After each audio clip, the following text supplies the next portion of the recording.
Assalamualaikum dear viewers. Welcome to our YouTube channel. Online classes and tutor tricks. Kindly subscribe our channel and press the bell icon.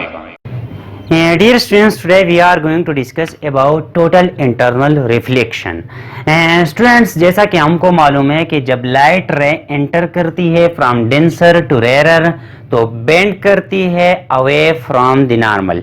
इसका क्या मतलब है कि suppose यहाँ पे हमारे पास दो मीडियम है, ये हमारे पास है डेंसर और ये है रेयर। जब एक लाइट डेंसर मीडियम से रेयर मीडियम में एंटर होगी तो वो बेंड करेगी अवे फ्रॉम नॉर्मल। तो यहाँ पे सपोज ये हमारे पास एक नॉर्मल है जिसे हम परपेंडिकुलर भी कहते हैं। जब लाइट रे यहाँ से डेंसर से रेयर में एंटर करेगी तो नॉर्मल से दूर जाएगी। इट मीन्स कि स्ट्रेट नहीं जाएगी बल्कि नॉर्मल से बेंड हो जाएगी अवे फ्रॉम द नॉर्मल। दूसरा हमारे पास क्या है कि जब रेयर से डेंसर में एंटर करती है तो bends toward the normal, normal की तरफ बेंड होती है। इसका क्या मतलब है कि सपोज अब लाइट रे आ रही है, रेयर से एंटर करती है डेंसर में तो ये स्ट्रेट नहीं जाएगी बल्कि इस नॉर्मल की तरफ बेंड होगी, बेंड्स टुवर्ड द नॉर्मल। अब डियर स्टूडेंट्स, यहाँ पे हम दो मीडियम्स लेते हैं, एक है डेंसर मीडियम जो ये है और एक है रेयर मीडियम। ये मैं मुख्तलिफ नॉर्मल्स लेता हूँ, एक नॉर्मल ये है, एक नॉर्मल ये है, एक नॉर्मल ये है और इसी तरह एक नॉर्मल ये है। अब डियर स्टूडेंट्स, यहाँ पे जब लाइट रे आएगी डेंसर से रेयर में, सपोज यहाँ पे हमारे पास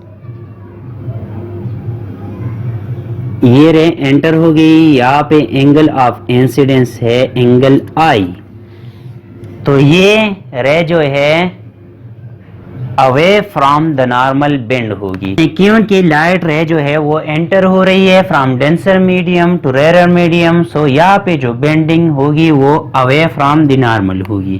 ये रे स्ट्रेट नहीं जाएगी बल्कि नॉर्मल से दूर जाएगी।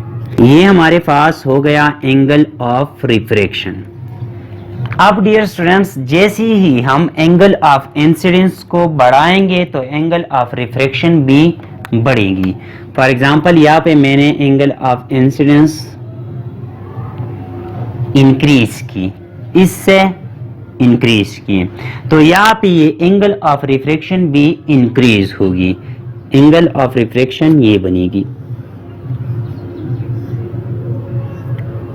अब डियर स्टूडेंट्स, जैसे ही मैं एंगल ऑफ इंसिडेंस को इंक्रीज करता जाऊंगा तो एंगल ऑफ रिफ्रैक्शन भी इंक्रीज होगी। तो यहाँ पे एक स्टेज आ जाएगा कि एंगल ऑफ रिफ्रैक्शन जो है वो 90 बन जाएगा। फॉर एग्जांपल यहाँ पे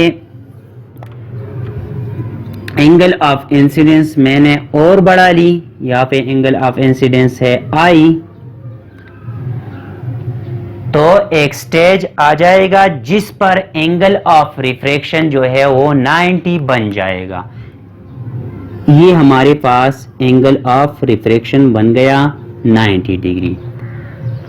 इस एंगल ऑफ इंसिडेंस को हम कहते हैं क्रिटिकल एंगल, इसको हम कहते हैं critical angle. The angle of incidence for which the angle of refraction is 90 is called critical angle। यहाँ पे हम लिख सकते हैं क्रिटिकल एंगल का डिफिनीशन कि the angle of incidence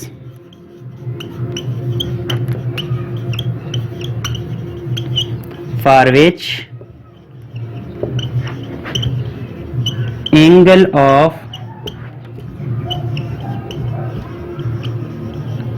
refraction become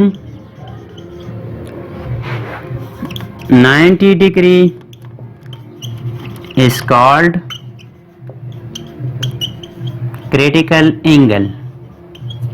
वो एंगल ऑफ इंसिडेंस जिसके लिए एंगल ऑफ रिफ्रैक्शन 90 बन जाए, उस एंगल ऑफ इंसिडेंस को हम कहते हैं क्रिटिकल एंगल। अब डियर स्टूडेंट्स, जब हम एंगल को क्रिटिकल एंगल से बढ़ाएंगे तो क्या होगा? यहाँ पे सपोज मैं लिखता हूं कि ये एंगल जो है क्रिटिकल एंगल से ग्रेटर है, angle of incidence is greater than critical angle, एंगल of incidence is greater than critical angle. तो यहाँ पे जो है रिफ्रैक्शन की बजाय रिफ्लेक्शन होगा। क्यों? क्योंकि एंगल ऑफ रिफ्रैक्शन और बढ़ेगा, 90 डिग्री से और इंक्रीज हो जाएगा। तो यहाँ पे 90 डिग्री से इंक्रीज होगा तो रिफ्लेक्शन होगा। ये हमारे पास हो गया एंगल ऑफ रिफ्लेक्शन, और इस किस्म की रिफ्लेक्शन को हम कहते हैं total internal reflection. Dear students, जब हम डेंसर मीडियम से रेयर मीडियम में एंटर होते हैं तो लाइट जो है बेंड करती है away from the normal.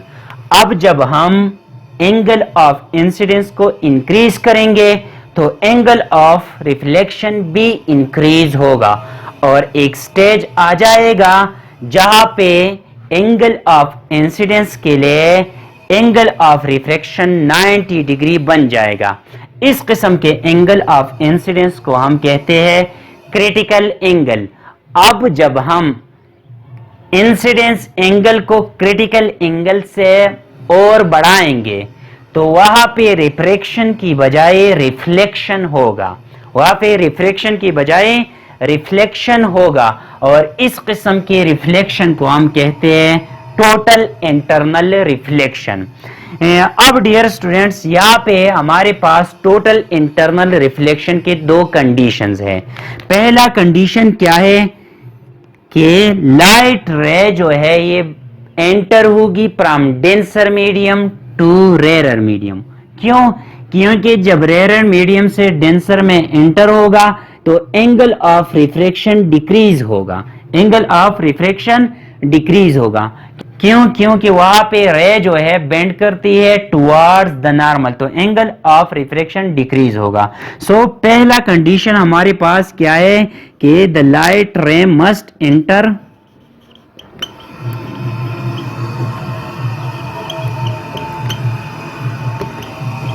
From denser medium to rarer medium।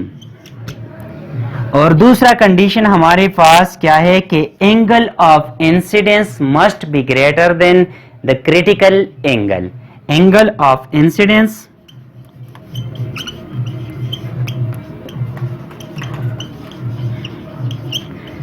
must be greater than